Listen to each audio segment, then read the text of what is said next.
Hello, and thank you for tuning in to the very first episode of Dear Asian Americans.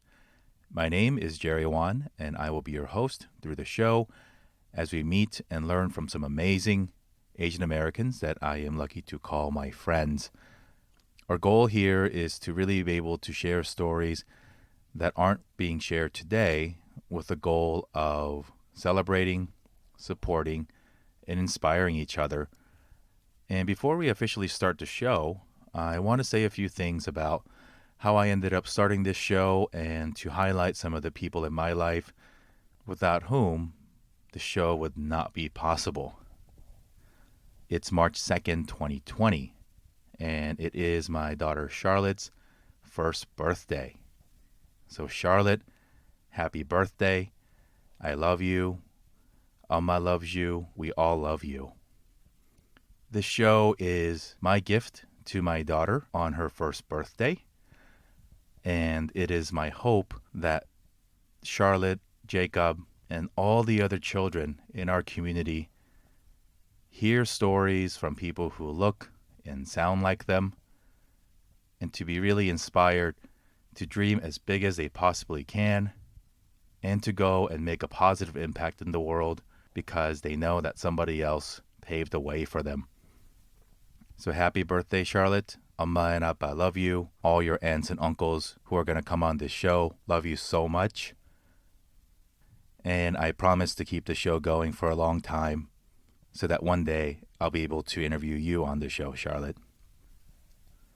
First and foremost, I want to thank my wife, Kyunghwa, who from day one has been my biggest supporter, somebody who's believed in my vision and the necessity to share our Asian American stories that we did not grow up hearing, and believe in the cause that we need to be able to amplify our stories, not just for our kids, but for so many of us who are in the midst of transitions in life and difficult challenges, and to really believe in the importance of us being able to share our own unique Asian American stories to my mom, to my dad, and my brother, and to Kyunghwa's parents and her two sisters, Hewa and Lois, without whom we don't have our own Korean American and Asian American stories to tell. Thank you for making the sacrifices that you continue to make for us, for our kids, and for so many who look and sound like us. We really owe you so much. And through this show, I hope that we are able to show a little bit more of our gratitude and our perspective on for all the sacrifices that our families have made. And I want to thank our first 5 guests who you'll meet this week, who said yes and decided to be a guest on a show that didn't even exist yet. To Jonathan Wang, to Cassandra Lam, to Rajiv Satyal, to Trisha Sakuja Walia, and to Paul P.K. Kim. Thank you so much for believing in what I believe in and coming on and sharing your own unique Asian American story with me and with all of us. I am so excited for you to meet and hear their story, so come back every day this week. Meet my fellow Asian Americans who have inspired me so much through this process. And to the team behind Dear Asian Americans who make this show possible, thank you so much. And I want to thank Jason Liu for putting my idea into an amazing logo and brand. I want to thank Allison Chang, our editor, for making the podcast sound good. And special thanks to Justin Park and to Peter Hong of Studio 5A for letting us use your music to introduce the show. And to all of you, thank you so much for allowing us to come and share our Asian American stories with you. And now, I am so excited to share with you all episode 1 of Dear Asian Americans.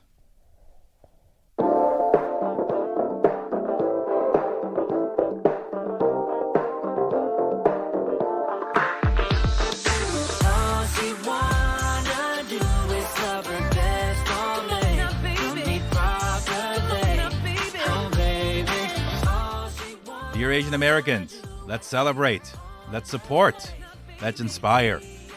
Welcome everybody to episode 1 of Dear Asian Americans. I'm your host, Jerry Wang, and today I am so excited to share my conversation with Jonathan Wang, the Executive Director of USC's Asian Pacific American Student Services. Through my conversation with Jonathan, we'll talk about his family upbringing in the San Jose area and how he navigated his way through college, a brief career in operations, and to eventually where he is now, helping fellow Asian Americans in college and beyond find their place in the world and to make sense of their identity.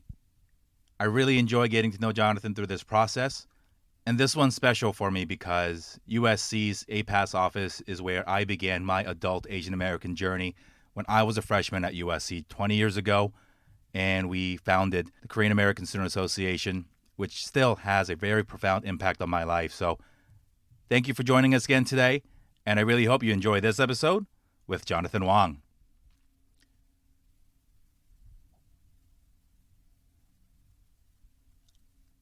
My name is Jonathan Wang. I am a second-generation Taiwanese American here at the University of Southern California. I've been at USC for almost 10 years now. Got my master's and my doctorate here in education. And I've been working professionally at the university for about 7 to 8 years now. So you are the Executive Director of the Asian Pacific American Student Services. Yeah. What does the office do, and how do you serve the students here? Yeah. So we have a twofold mission. Our main mission is to engage the Asian Pacific American community here on campus. That encompasses our Asian American, Pacific Islander, and Daisy American students. All students are welcome, undergraduate, graduate. And what we're really trying to do is have a community space available for them so they feel like they have a place on campus called home. We really focus on doing very intentional programming, mentorship, leadership development, career development, things that in a student's career they could benefit from. And then beyond that, also have a space available for them where they can meet with other students, have a place hopefully that they can feel a little bit more comfortable in, and maybe shed off some of the stress and pressures that they might feel at the larger university. Secondly, we also engage with a larger community here. So we're not just for Asian American Pacific Islander students, we're really here for the whole campus and engaging in the conversations about how do cultures and how do differences play a role in all of our lives, and how we can better inform and educate others about just how we exist here on campus as well. I'm particularly excited to talk to you today because obviously you have a lived-in experience as a Taiwanese American person growing up in California and going to various schools and then through the profession. And now you have the perspective of working with students from the other side, but also having the luxury and the privilege to have a little bit of an understanding of where they're coming from because we have similar themes through our shared experiences. We're sitting at the APASS office here on campus. Yep. For me, this is a very special place because I came here as a student 20 years ago now, and it was physically in this office where we filed a charter when we used to have physical file cabinets, the charter for the Korean American Student Association, which was the Korean club that I helped to found my freshman year and has been not only a big influence on my life personally, but was one of the sparks or big things that have happened in my life to help me get more into my Korean identity, positive Korean identity, and what that means, as a responsible community member and to get involved. So it is extra special for me to be here today and to be talking to you. And we also share initials, which I think are cool. But let's start a little bit earlier. And how did the Wang family come to America, and share with us a little bit about the first couple chapters of your Asian American experience? Yeah. So I was born and raised in the Bay Area. Grew up in the South Bay and the Peninsula. My parents were actually not affiliated with the tech industry at all. They came over in the early 80s from Taiwan, and both actually worked in the restaurant industry. So I grew up as a son of a Chinese restaurant owner. I lived there every weekend, almost every weeknight. I would have some exposure to the Chinese restaurant scene, which I loved. And I think that's where my passion for a lot of food has come from, and as well as cooking. And in that journey, it's only recently in the last 8 years, as I've been going through USC, meeting with more students, there's a unique subset of us that actually grew up in this life. The New York Times actually had an article recently about the death of Chinese restaurants.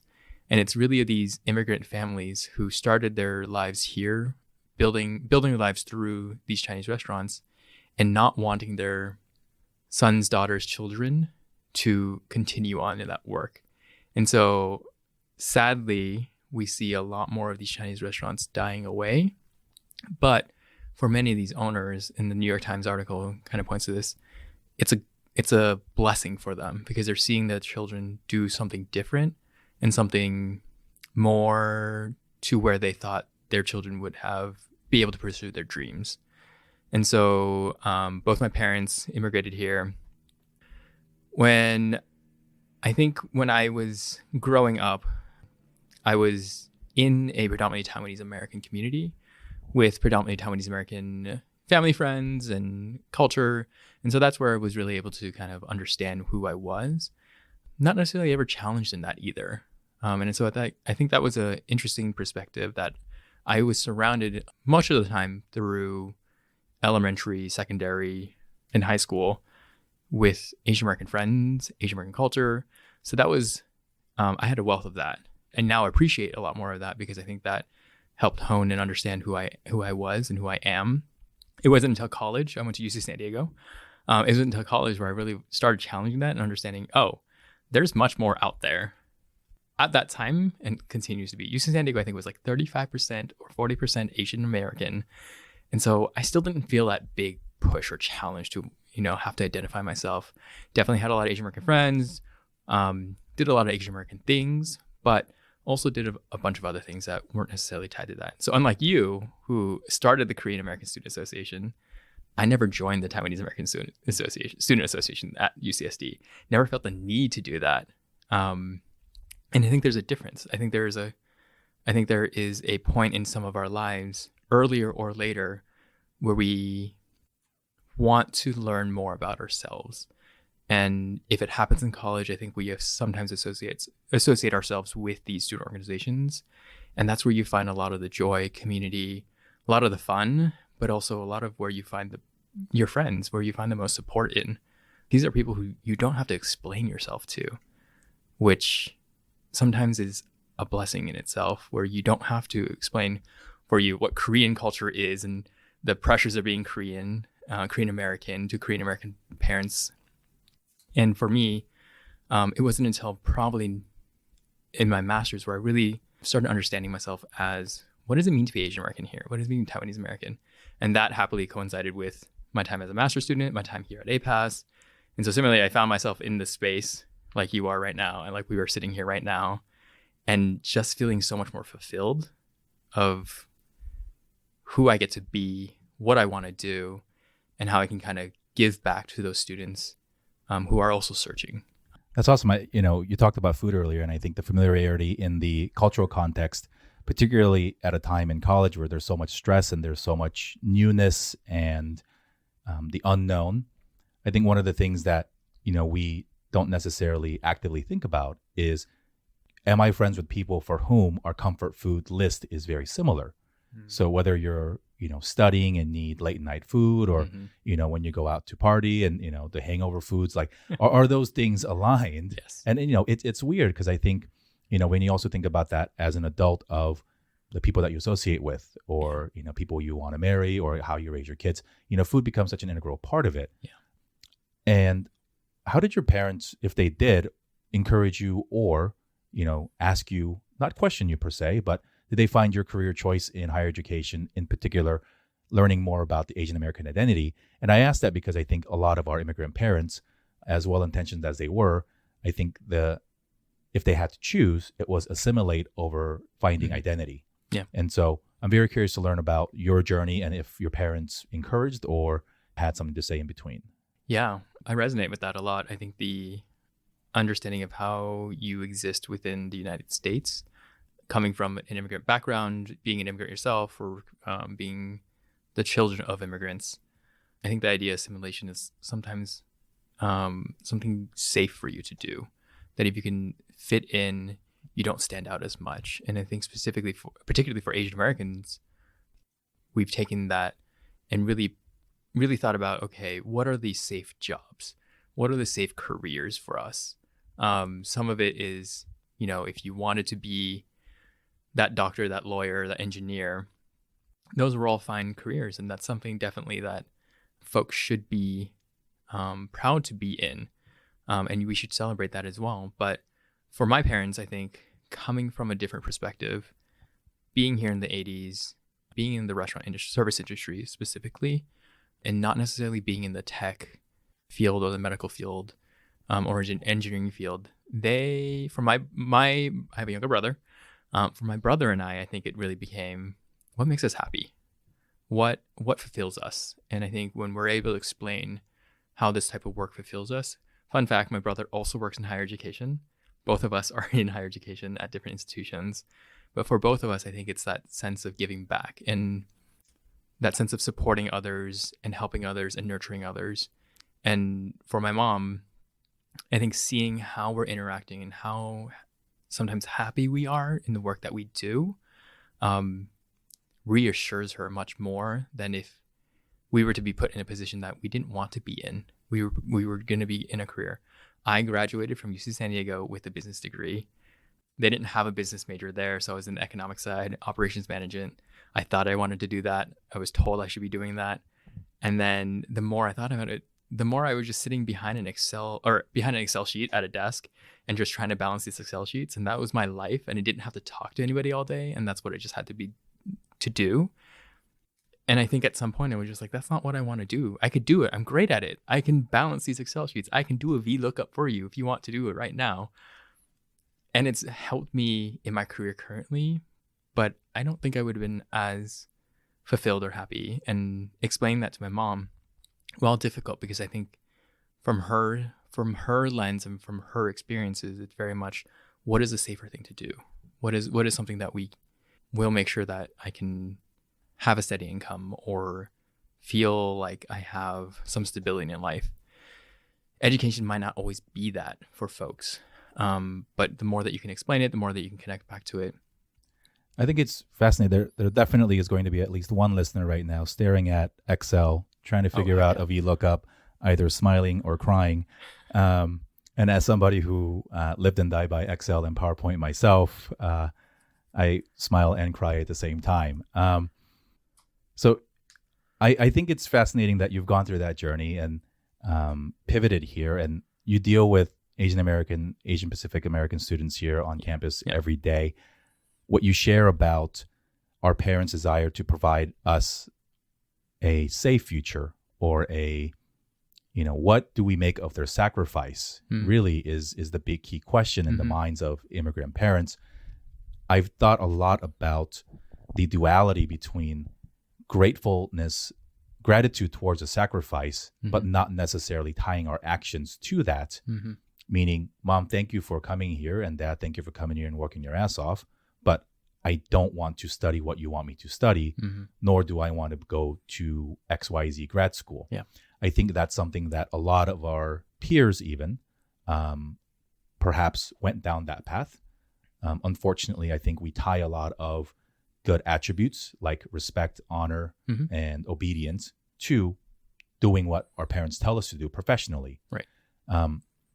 From the perspective of somebody who deals with students today in 2020, has that changed much since maybe you and I grew up? Are students feeling more free or empowered to do the things that they want to do? I think there's a lot more opportunity.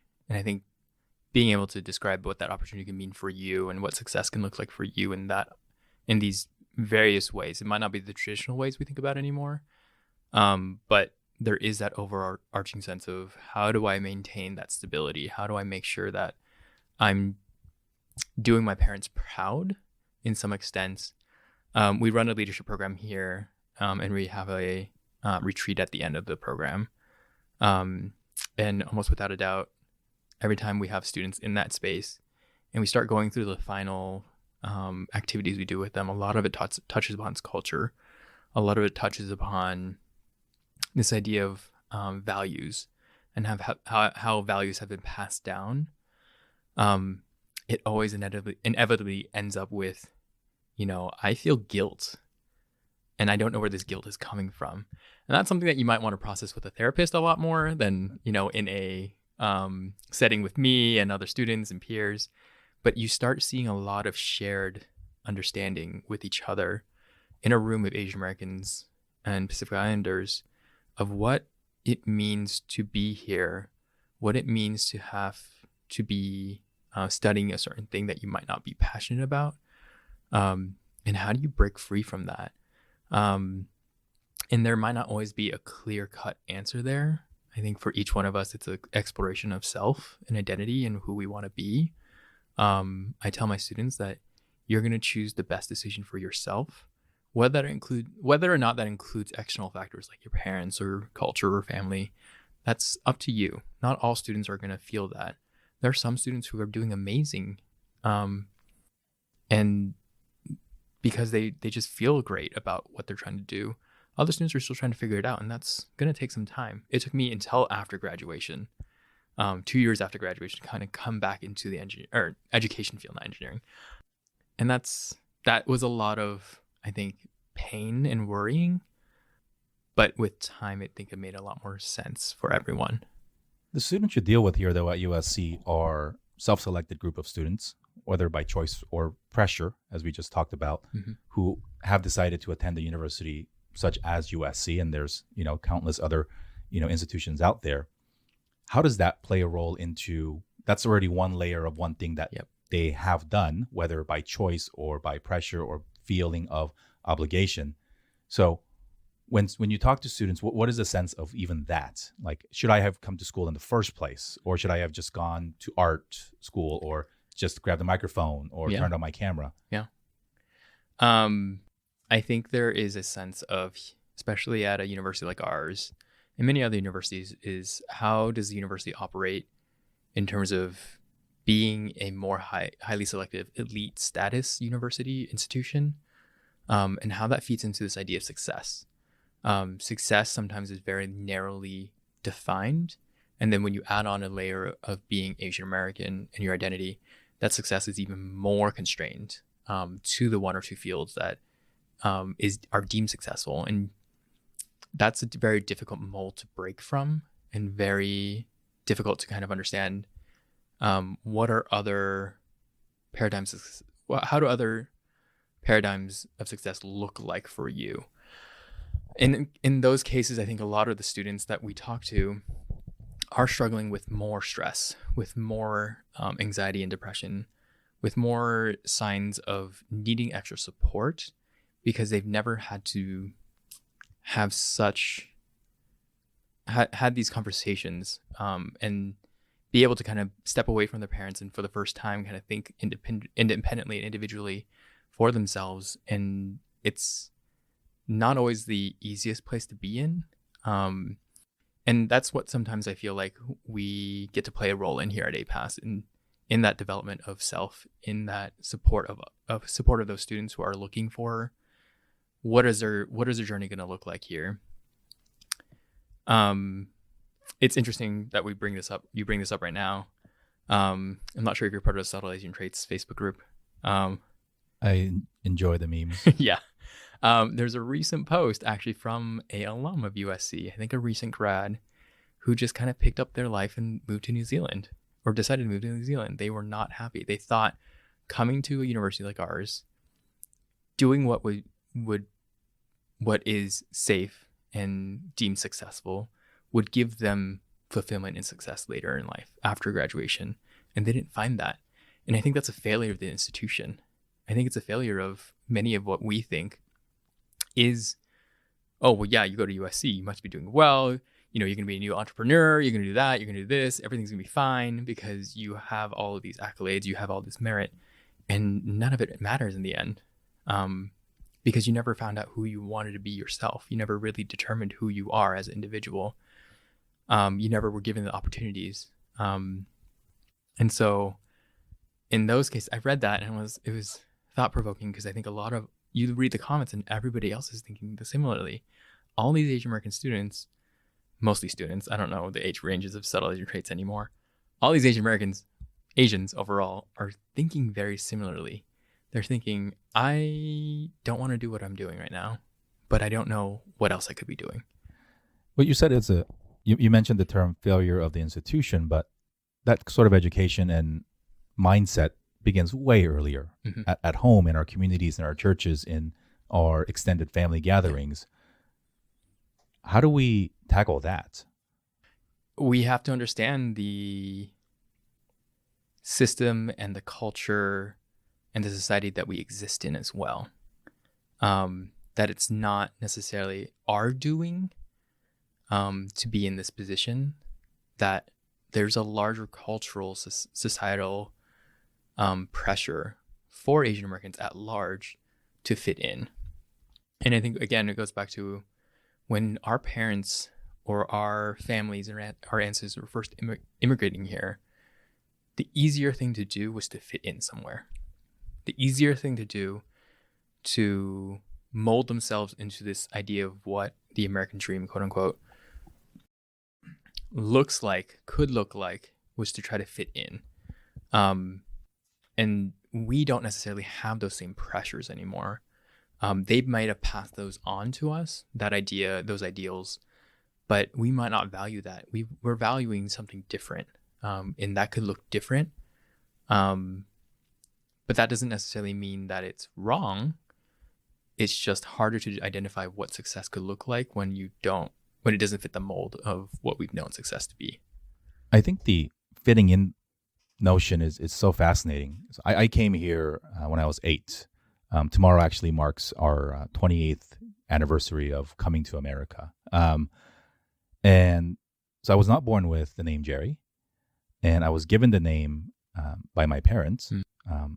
Fun fact, I'm named after the mouse because I couldn't sit still. Nice. Very, very active child and very active adult still. But even that, I think, is very telling of the way that our parents collectively viewed our place in the American society, because our names weren't American friendly.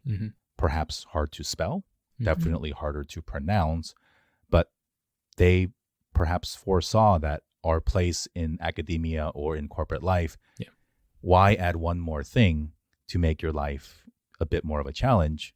And we can get rid of that by giving you a brand new name. I have not studied that. I just think it's an observation that I've seen. What I do also think is fascinating on the same topic of names is that none of my Indian American friends have American names. They have Indian names that translate and romanize and spell it in English. And it's like completely the norm in that community. But particularly I've observed in the Korean and Chinese American communities, you have an English name and then you have your cultural name.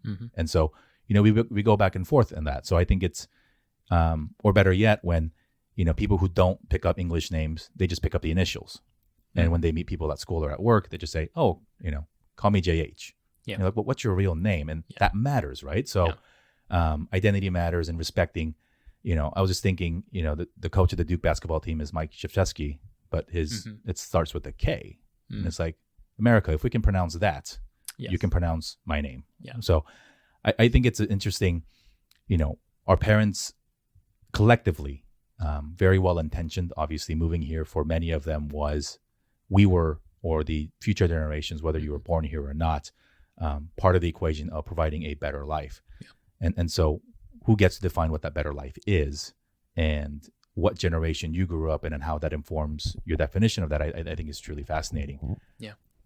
There might be a lot of listeners, whether in college or in early career, who did not have the opportunity to have come across an office such as APASS here at USC. I know from personal experience and from talking to you many times, we are one of the very, very few schools who actually has a cultural student center. I grew up with it, so it's a privilege that I recognize, and you're obviously leading the efforts here with a great staff. How can those students or those young professionals find support like this when it's not institutionalized where they are? I think it's one of the privileges of being on the West Coast as well, particularly in California, is that we have so much more understanding, and our institutions sometimes reciprocate that. Not to say that the history of APASS is really born out of student activism as well, that it was our predecessors here in the late 70s, early 80s who were pushing for a cultural center, student space for them, because they recognized that, hey, we're a large proportion of this population here on campus. We want services, we want support, we want to be seen somewhere where we don't have to be ashamed of ourselves. And I think that's hard. Even at UC San Diego, where I went to undergrad, we had a multicultural center. a cross-cultural center. I think I stepped foot in that place maybe 3 times because I didn't resonate with that as much. That wasn't what I thought of myself to be. But that doesn't mean that there weren't folks looking out for me. That doesn't mean that there weren't other Asian American individuals, staff or faculty, who really were foundational in my development as an individual as well. So if you're out there at a university and there's no APASS equivalent, there might be other resources available. It's just sometimes harder because you have to search yourself. That it might not always be readily available. You might not always know where it is. You just have to kind of understand that. You can ask other folks where that is. And it's sometimes a convergence of the institution not providing enough and then students not advocating enough for themselves to say, hey, this is something I need. Why aren't I'm paying tuition here? I want to be here to not only learn in the classroom, but to experience what the out of classroom can look like for me when I want to make sure that I fit in, I find a community, I find something that resonates with me. I think you bring up a good point as far as the extracurriculars and sort of the outside of the classroom learning. I certainly approached extracurriculars in high school as a means to an end. Mm-hmm. Start a club because it looks better. Yep. Get that title because it looks better, Yep. right? And so when students come to USC, you don't necessarily need leadership on your resume to get a job. So all these things that are not academic or job driven seem superfluous, or why would I waste my time exploring that? And I think it's important that people recognize. So let's just talk numbers here for a little bit. Out of the approximately 16,000 undergraduate students here. That's a good number.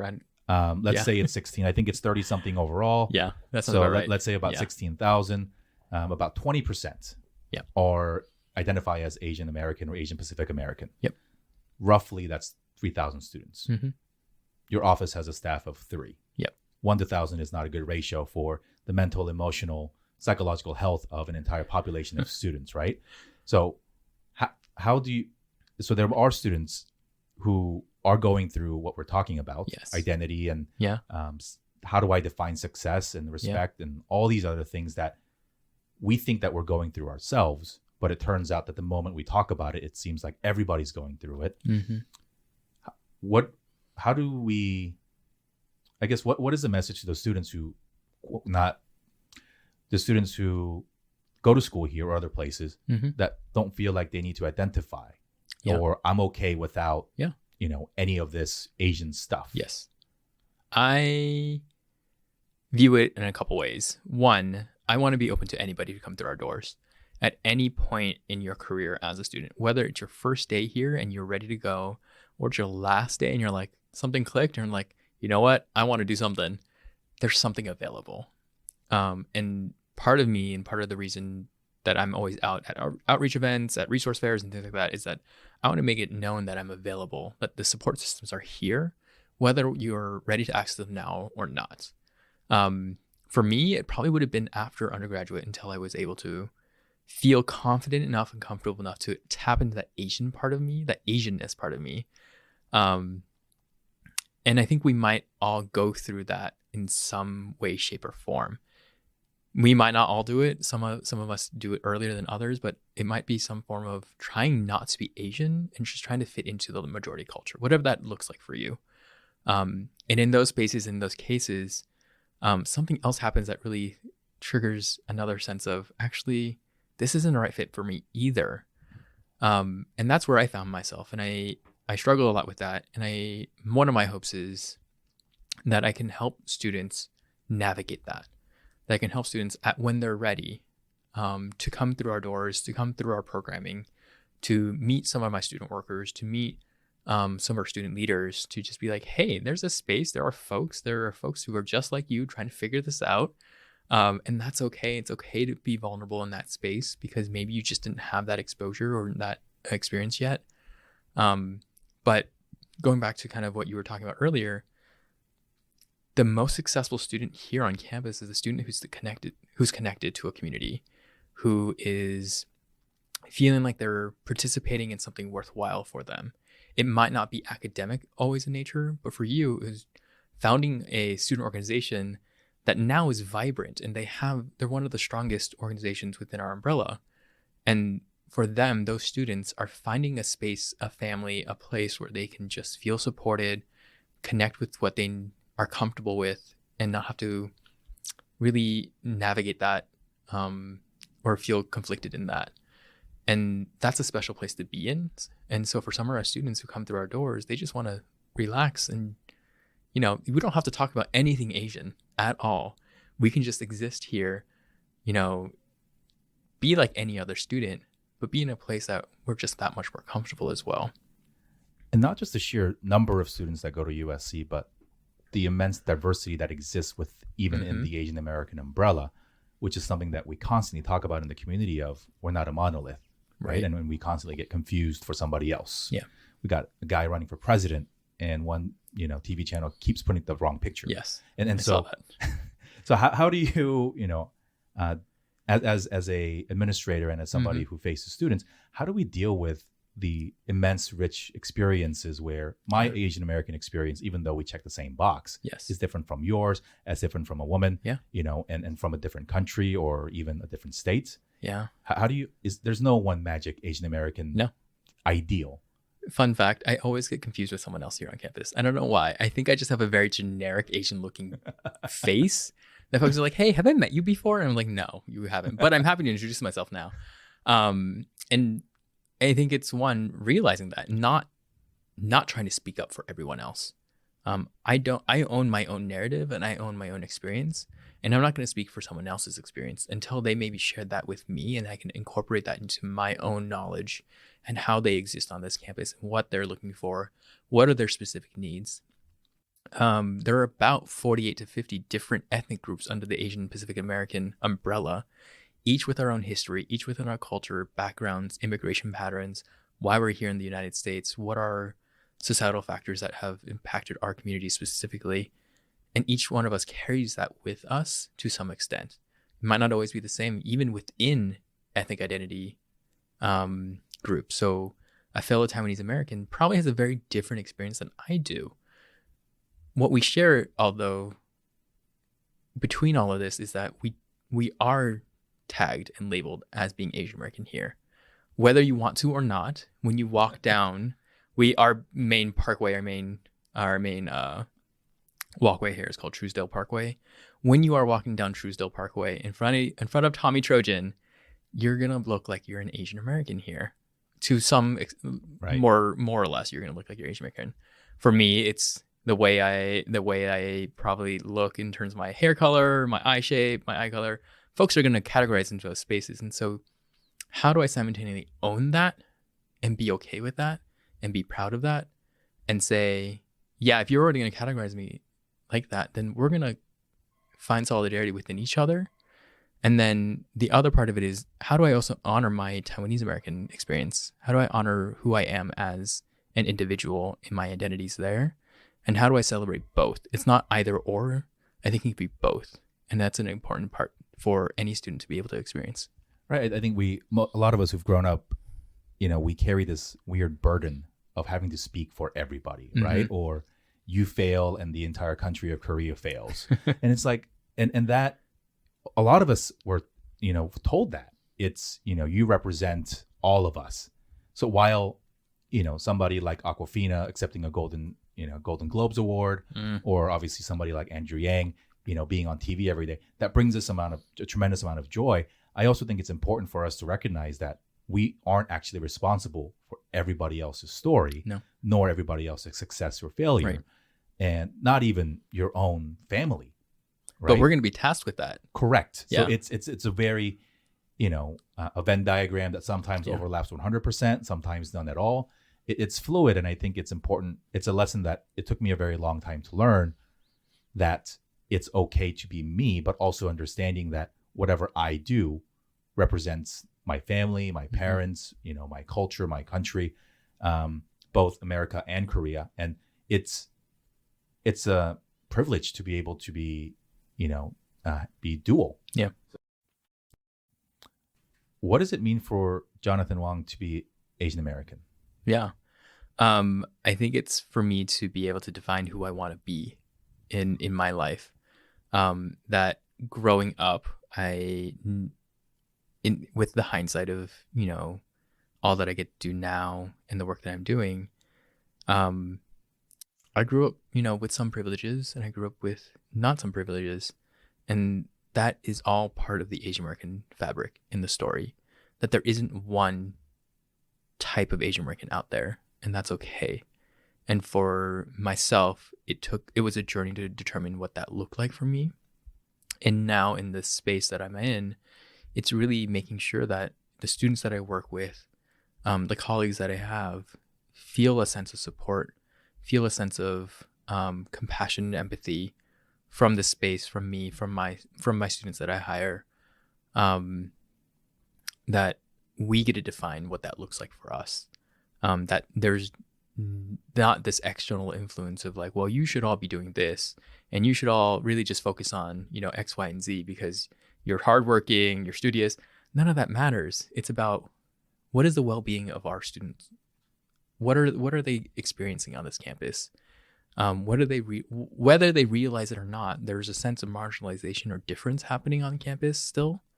We're not in a post-racial society. Race still matters. United States is based on race, and so for us, how do we get to define that a little bit more? How do we get to define that differently? Another part, we have many layers to our identities. How do me as an Asian American male determine my masculinity different than what's out there as well? And I think that's important for me because I've always, at a younger age, was trying to fit in somehow. And I probably did some really stupid things. But now looking back at it, was there an external factor pushing me to think that that's what was normal? And for me now, it's how do I redefine that and make a new normal for me? That this is what it means to be an Asian American. This is what it means to be an Asian American male. This is what it means to be whatever identities I want to add on to there. And how do I be a model now for others to speak up, speak out, and kind of redefine our own communities? Thanks for sharing that. So the title of our show is Dear Asian Americans, and the idea of the show was born as a letter from us, or to us, a letter to us from us. So finish the sentence. Dear Asian Americans.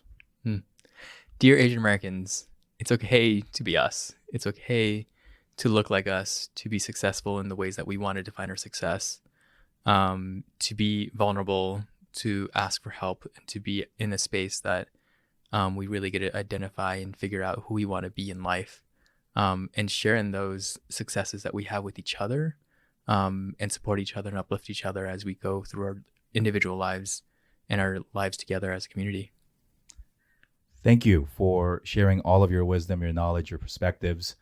It means a lot, again, for me to be sitting here. Jeff Murakami, if you're listening, thank you. Thanks, Jeff. You brought me in. We still talk. You've been a great influence in my life. To all my KSA people from back then and now. Yeah. You've helped me become the proud Asian American man that I am, enough to want to start a podcast about Asian Americans, which I never thought that I would want to do or should do or could do, which I think was a realization and a journey still, that it's okay for us to share, and that I'm not going to wait for anybody else to invite me to come on their show. Yeah. That I'm actually going to create a show and invite everybody I know whose stories need to be shared, should be shared. And not everybody wants to share their story, but I do believe that there are more people who want to, who need to, but have never been asked. Yeah. So hope this is the beginning of dozens, hundreds, thousands, I don't know, of stories that we can share. For those people listening who want to learn more about what APASS does here at USC and support, where can we find more about you and more about the organization? Well, you are always welcome to contact me. I'm happy to help anybody, even if you're not from USC or affiliated with us. You can check us out on our website, apass.usc.edu. That's APASS. wang.usc.edu. Reach out to me. My contact information is all up there. I'm an open person. I'm happy to help. Awesome. Any final parting thoughts? Thanks for having me. Initial buddy, JW. And I appreciate you being here back at your alma mater in this space, because I think that's something that I take pride in. It's that we're able to give back, and you're coming back here is like a homecoming for us. Thank you. This has been a tremendous journey thus far. I have been telling people that I wanted to start an Asian American podcast for years now. Nice. And today I got to press the red button. So it's meaningful for me. It's fun for me. It's emotional, but looking forward to sharing your stories. And if you want to share your story, if what Jonathan and I have shared today resonates with you, please share with a friend privately or publicly about what you've gone through, what you're going through now. Reach out to me, reach out to Jonathan. There are people who are going through exactly what you're going through now, who have gone through. And maybe we won't completely understand, and maybe we won't have the right answers. But the only thing that we can tell you is we've been there, we're still going through there, and we will get through this together. Thanks for listening, and I will see you guys next time. I hope you enjoyed the conversation that I had with Jonathan on episode 1 of Dear Asian Americans. I want to thank Jonathan again for making the time to come on the show and share his story, and for all the work that he has done for Asian American students at USC, present, past, and future. Big thanks again to Justin Park, Peter Hong, Jason Liu, Allison Chang, and the rest of the DAA family for your contributions to this show. Come back tomorrow when we meet Cassandra Lamb from the Cosmos. Check us out on Instagram at Dear Asian Americans and on the web at dearasianamericans.com. If you want to come on the show, hit me up. You can find me anywhere you can find the show. Thanks again for tuning in. Signing off on episode 1 of Dear Asian Americans. This has been your host, Jerry Wang.